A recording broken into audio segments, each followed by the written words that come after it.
नमस्कार, मैं कमलेश कुमार राय। उत्तर प्रदेश के विद्युत विभाग में वित्तीय अनियमितता के गंभीर आरोपों में आरोपी पूर्व वरिष्ठ विद्युत अधिकारी एपी मिश्रा भाजपा सरकार में इस खुलासे के बाद आज कई महीनों से जेल के भीतर बंद है। सपा सरकार में एक कद्दावर और सलूक रखने वाले एपी मिश्रा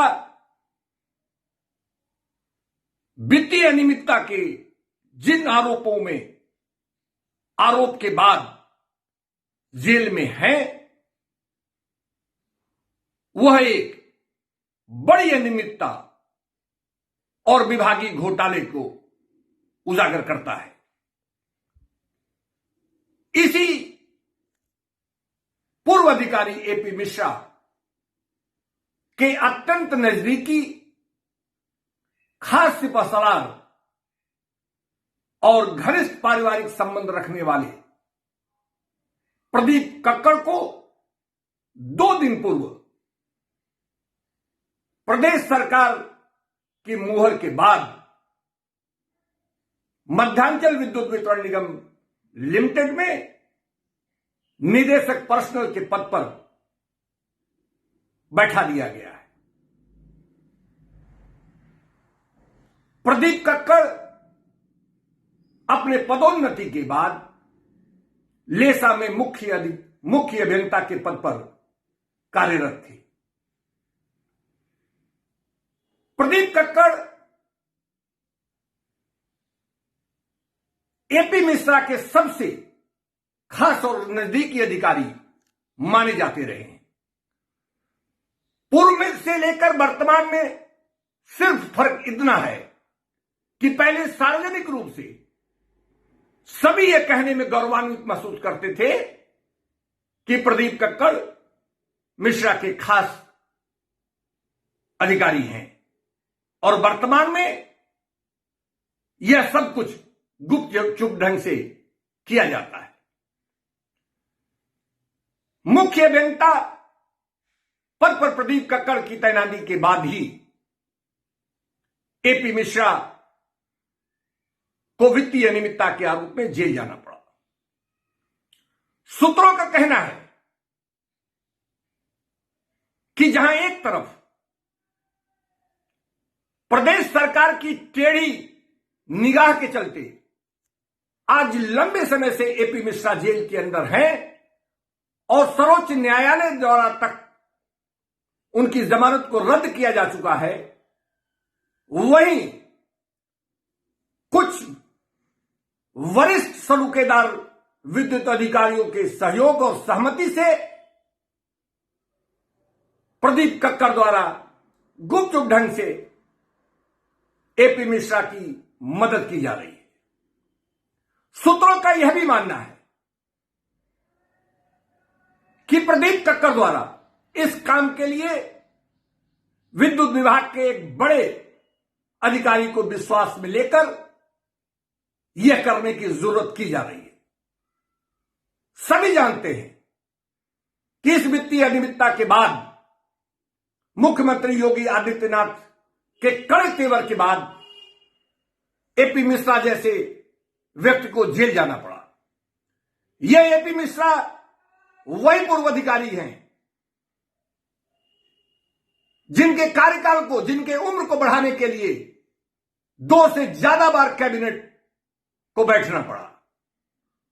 लेकिन समय का तकाजा है कि भाजपा सरकार में जब इस घोटाले की जानकारी सरकार को मिली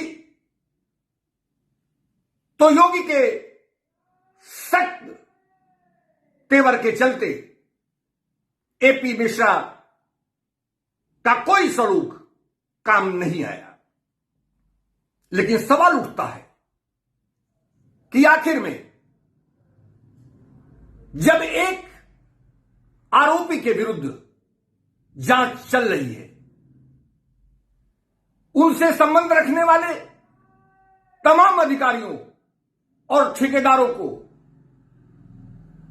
सरकार अपने राडार पर रखी हुई है।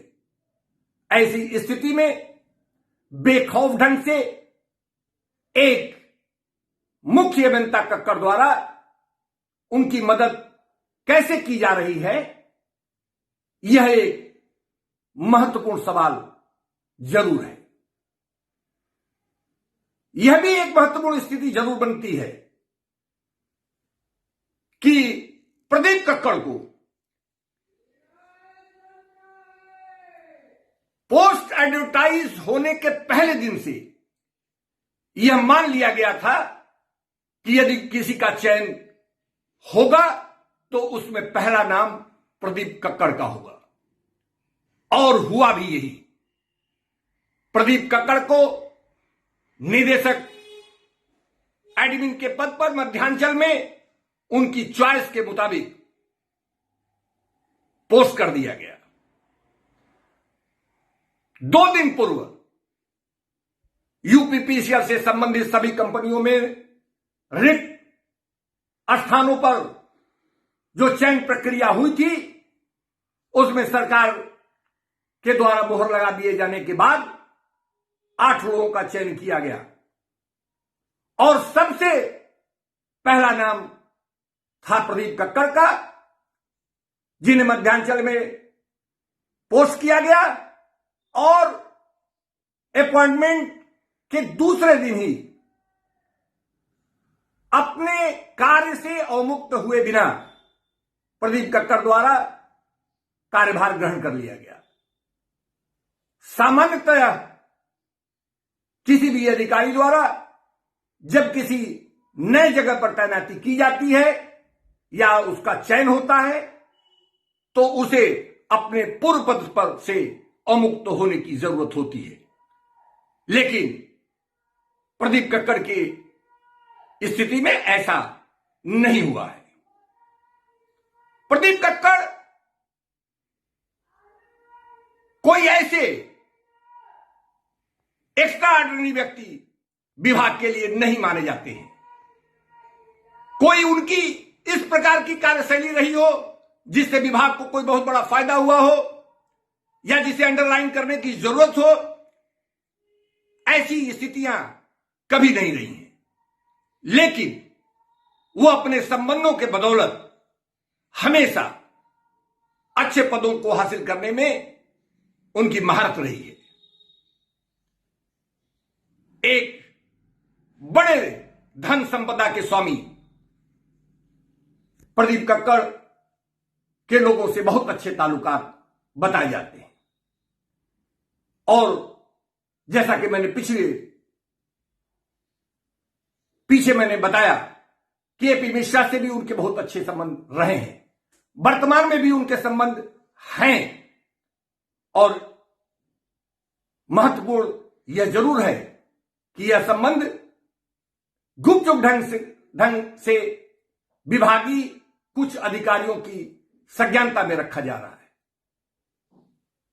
सवाल उठता है कि क्या प्रदेश के मुख्यमंत्री और प्रदेश सरकार को अंधेरे में रखकर प्रदीप कक्कड़ की इस संबंधों को नजरअंदाज कर उन्हें निदेशक कार्मिक बनाने का काम किया गया है?